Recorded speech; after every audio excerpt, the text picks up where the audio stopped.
So, good afternoon, friends. Hearty welcome to the next edition of the Fire Chat with Experts series of VDMA.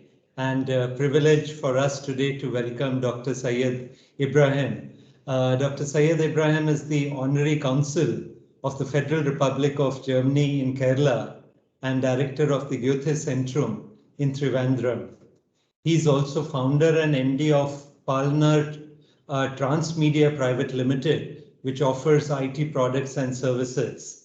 Dr. Ibrahim was conferred the highest civilian award by the German government, that is called the Bundesverdienstkreuz, the Cross of the Order of Merit in 2015, for the special services rendered to promote language, culture, academics, economic and political cooperation between India and Germany. And I think, Syed, this is a very unique occasion where we have two Bundesverdienstkreuz talking to each other. So this doesn't happen very often. So congratulations to you also, Syed. And a friend, Syed, has also done his Bachelor of Science. He's done his MBA, MA in German, and Doctor of Philosophy, and also fellowship at Humboldt University in 2021-22. So hearty welcome to you, Dr. Syed Ibrahim, for joining us today for this VDMA Fire Chat with Experts. Thank you, Syed. And Syed, this year we are celebrating 70 years of Indo-German cooperation. In fact, India was one of the first countries to grant diplomatic recognition to the Federal Republic of Germany following the Second World War. The two countries have a long-standing relationship with shared values and common interests, which form the basis of closer cooperation. Syed, with your experience with Germany and India, my first question to you is that the bilateral trade, Syed, among the two countries is roughly around 19.6 billion euros. However, considering the strength of both the countries, would it be correct to assume that only a part of this true potential of the bilateral trade or relationship has still now been exposed or achieved? Rajesh, thank you very much. First of all, I'm privileged and very glad to be part of your Fireside Chat program. I did not know that you have also been conferred with the Bundesverdienstkreuz. Very happy to hear that. Congratulations to you too. So, yeah, with regard to your first question, Rajesh, it's a very significant question. And while India is growing in significance as a trading partner for Germany, there is still clearly a great deal of potential that we both can realize. Apart from focusing on traditional sectors, knowledge-driven sectors hold good potential for collaborations in the fields of IT, ITES, biotechnology, auto components, renewable energy, green technology, urban mobility and development, and then even entertainment and environment industrial verticals. The Indian economy, if you look at it, offers a huge potential in the fields of digitalization, artificial intelligence, which at the same time are, in my personal opinion, not so represented or explored in Germany, because these areas require a huge skill or level of or quantity of skilled workforces.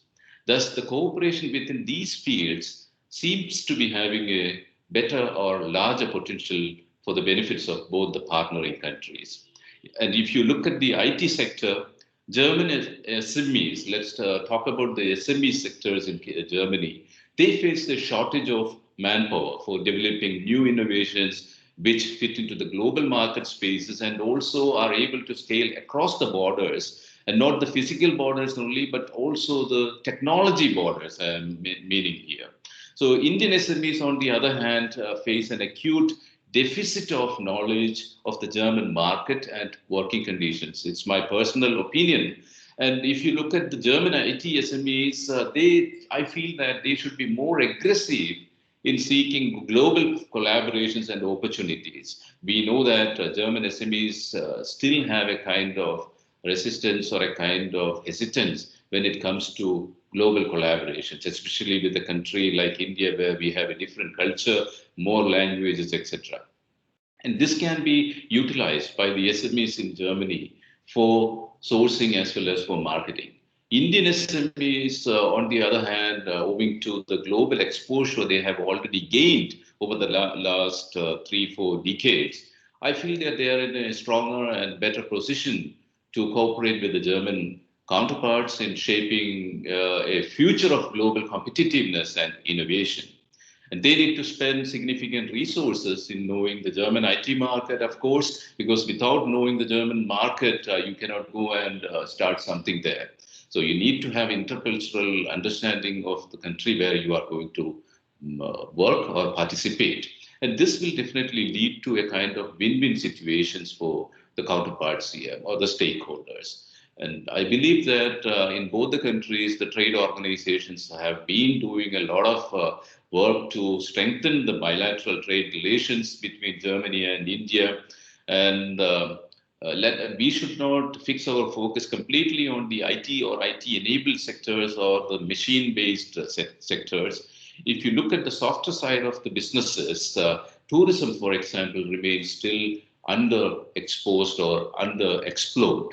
Tourism in the sense you can benefit out of tourism through mutual understanding of the cultural interest and the cultural possibilities. New areas such as medical tourism, adventure tourism, or even wildlife tourism, etc., can be properly further explored.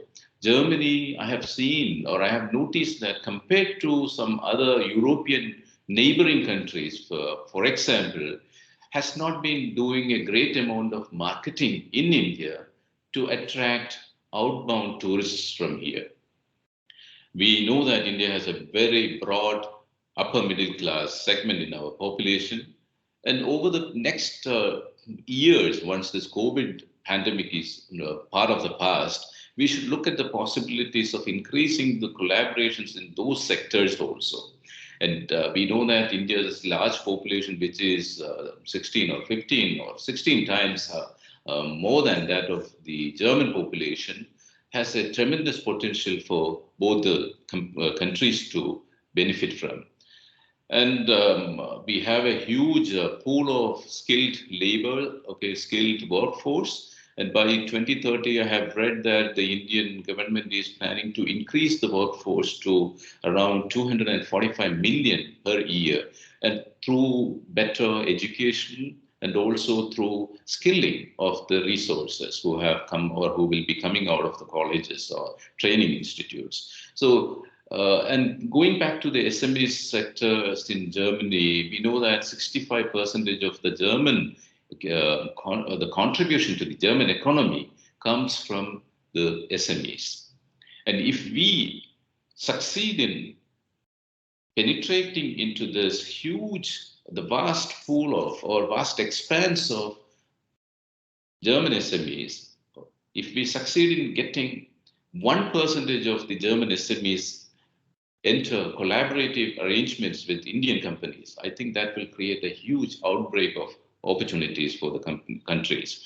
And from whatever you have mentioned, 19 billion or from 19 billion, it would not be difficult for us to take that numbers to some more billions in the coming years.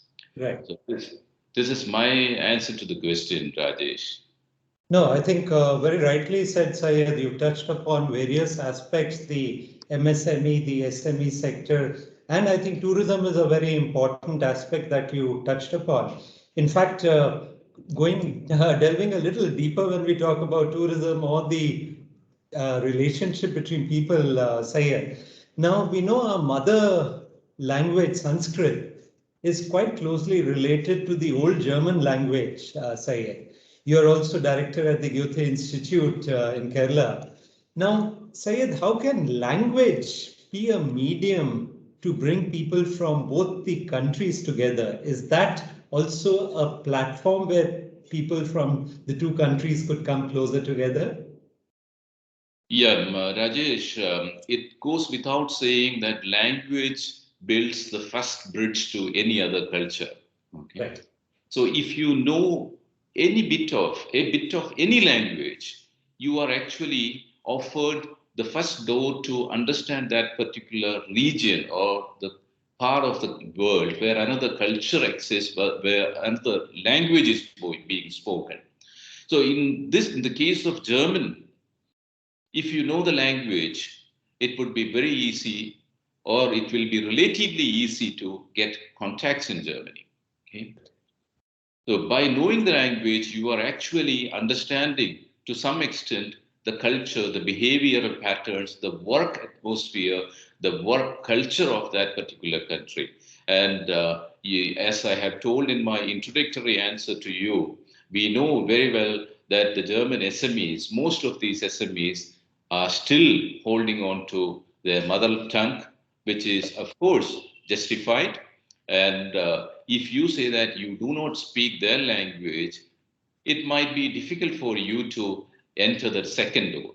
Okay. So by knowing the language, it opens up a lot more avenues for the companies or any organization here to get into a better work arrangement or even a long-term collaboration with Germany. And this has been true in our case also. I must correct you that I'm not the director of the Goethe Institute. There is a difference between Goethe Institute and the Zentrum.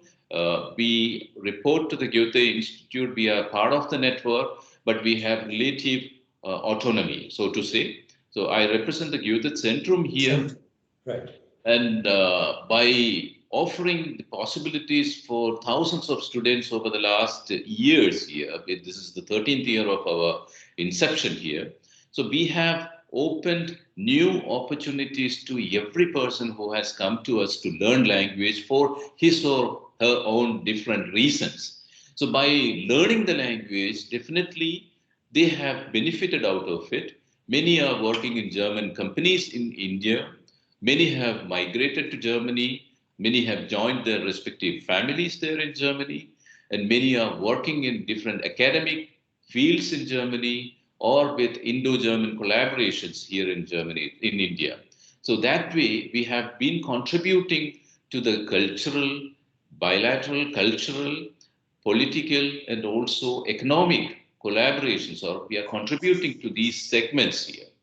So there I see the ultimate or the most important objective of this organization, Rajesh. Right, right. And I think taking it forward, you mentioned about migration and immigration, Syed.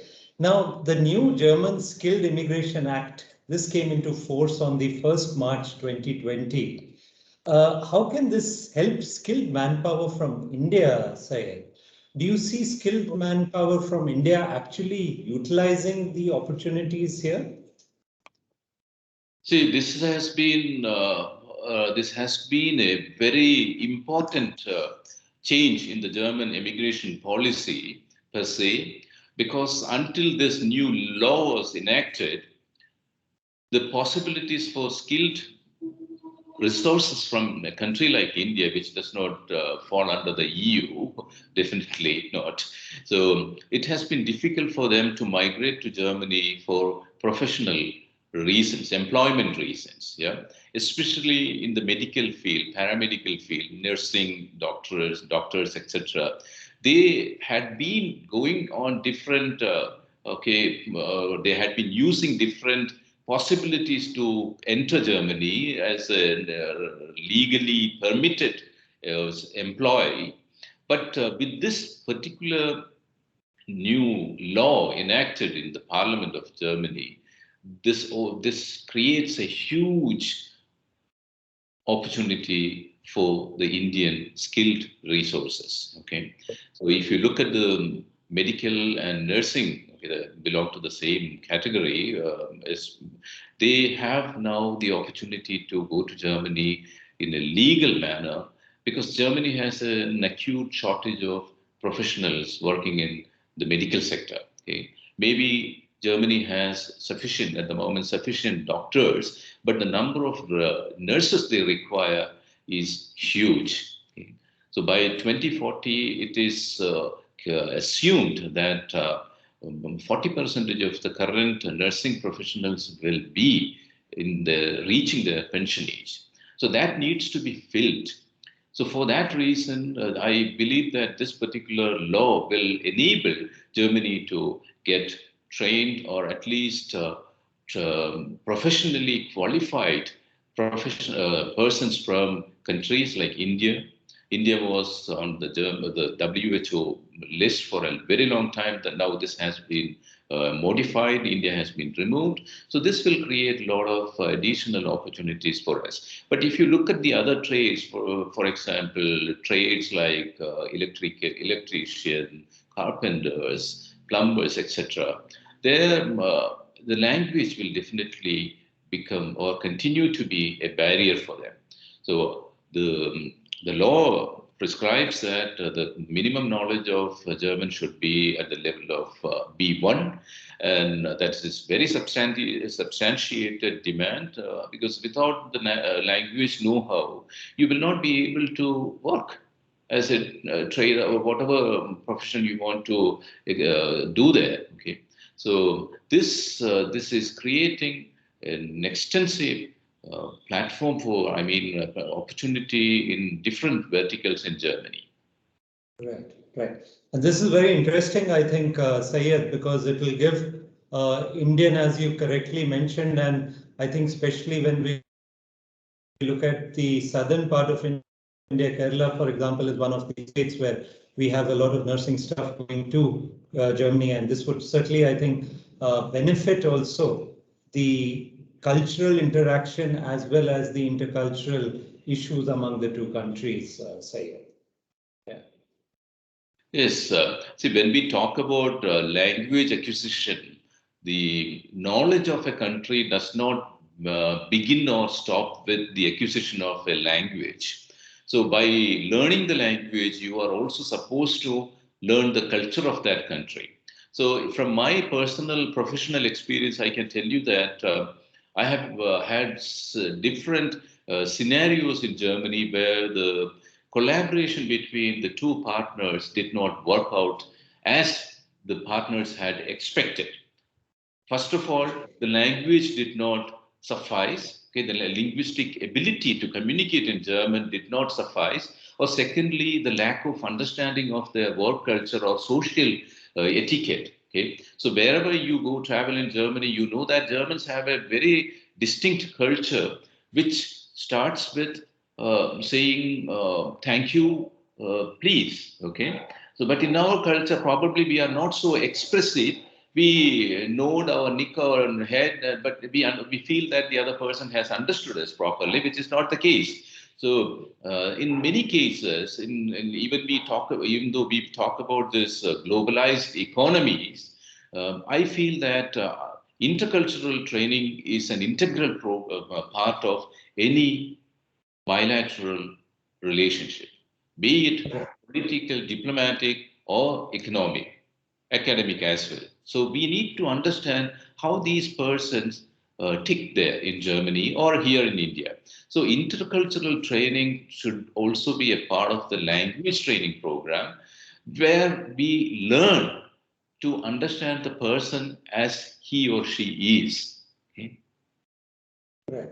I think this is a very important point that you have mentioned, Syed, especially the intercultural barriers that could arise. In fact, Syed, if we look at the last few years, we are finding an increasing number of Indian students going to Germany. So what is it that Germany is becoming so attractive for Indian students? As we have seen, the number of Indian students year on year is increasing. And how do you see also perhaps the interest of Indian students from the state of Kerala, Syed? See, if I look back, let's take the year 2008, Rajesh, when we started the Goethe-Zentrum. Hardly anybody in Kerala knew about the Goethe Institute, Max Muller Bhavan. Some people knew from their exposure to the big cities like Delhi, Chennai, Mumbai, etc. But the larger population had no idea about what the Goethe-Zentrum or the Goethe Institute was. So over the last 13 years, we have succeeded in penetrating or the making this common name. If you come to Trivandrum or Kochi, you know that most of the people, thanks to the possibilities, social media activities, etc., they know what the Goethe-Zentrum does. Earlier, only the Alliance Francaise was here, popular and known. So we are equally or much more known today. And this has also created a kind of more awareness amongst the common public here in Kerala about Germany and the possibilities. So until a few years ago, most of our students were either doctors, engineers, bachelor students who wanted to do their higher studies in Germany, masters or PhD holders. And from the churches also, we used to get a lot of priests and nuns who wanted to go to Germany after learning German from here. And then came a wave of a slow wave of nurses. Okay, and they could personally apply to a German old age home or a clinic, and that nothing prevented them from directly applying to an employer in Germany, and they were learning German here. But over the last couple of years, we have been seeing a steady increase in the number of bachelor students who wanted to learn German to do their masters there, and also plus two students. Okay, you know that we have this plus two system here in India. After the board examination, that's a very recent development. So we have been wondering what is prompting them to do their bachelor's there. So the awareness about the free educational possibilities in Germany has reached most of the households here. Okay, so the parents know that German universities offer free courses. Okay, you don't pay any tuition fee, unlike in many other countries. But at the same time, they also know that they have to invest an additional year in Germany to equalize their schooling system. Okay, here we have 12-year schooling system. Germany, in most of the states, you have 13 years. In order to bridge that gap, they have to do an additional year of studium colleague. Yeah. So, putting all these factors together, the demand for learning German has increased over the last few years. And now the number of students studying in Germany has also increased exponentially. Okay? And that has many reasons, because Germany is offering 18 months job seeker possibility after successfully completing their studies there. And after that, you can apply for a blue card, and spouses can be brought in. So all these factors put together, Germany, and also the political stability, and also the perception of Germany as a stable, respectful country where human rights are protected. So all these factors contribute to the surge in this particular demand for German here from Kerala. And this goes true for the other states where the Goethe institutes or the Goethe centers are operating, Rajesh. Right, right. Syed, you mentioned about the interest in learning German. Now, if we look at Goethe-Zentrum in Kerala, you have mentioned that there has been increased interest of people to learn German within Kerala, state of Kerala. Also, number of students are increasing. Also, number of nurses are increasing who want to go to Germany. What are the future plans, Syed, of the Goethe-Zentrum in Kerala? What have you planned for the next 5 to 10 years? Rajesh, as you have introduced me, I have multiple functions to Right. respect or to execute from my office here. So my intention is to bring some significant amount of German economic interest to Kerala. Not only restricting our activities to what we have been doing over the last 14, 15 years here. I mean to say only imparting German language knowledge or providing intercultural training, or from my consular office, these consular assistance to people who require it. I also want to increase the presence of German presence in the industrial or business verticals here in Kerala. At the moment, it is restricted to the IT sector, We have only one major German presence here in Kerala or in Trivandrum.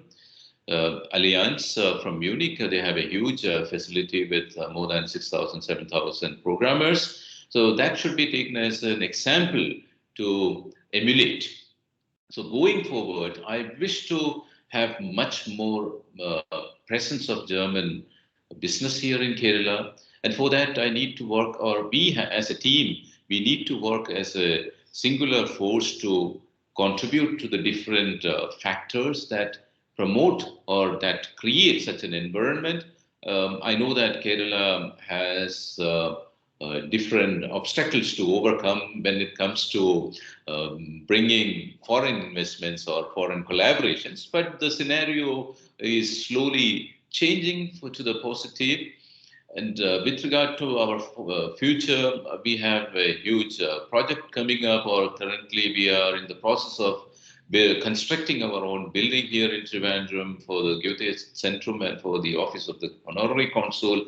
So that's a project whereby we will also have space available for German companies to train their future resources. Okay, so that way I am intending to have an academic Goethe-Zentrum collaboration, or no, I'm sorry, not the academic, industry Goethe-Zentrum collaboration here in Kerala.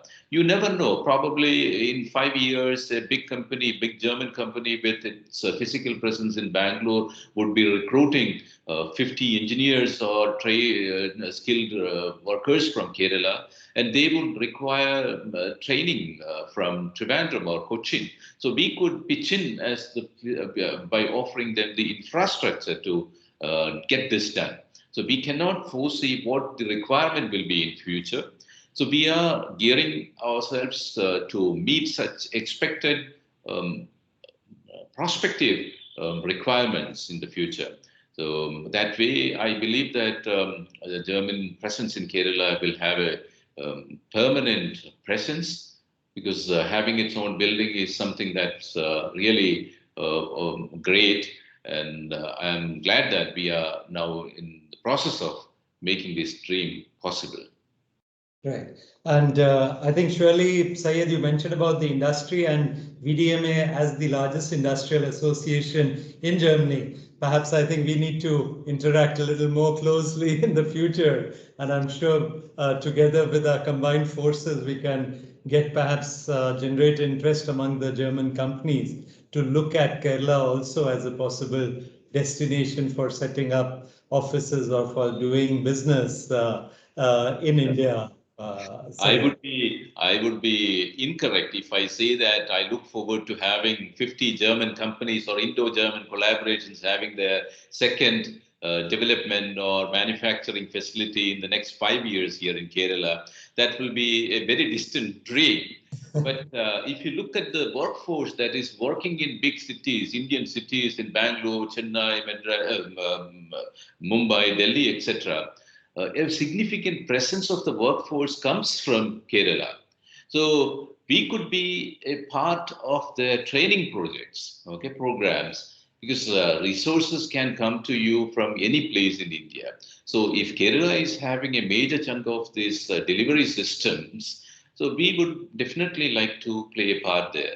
And I would very much like to look forward to the possibilities of collaborating with VDMA in that sector. Right. Right.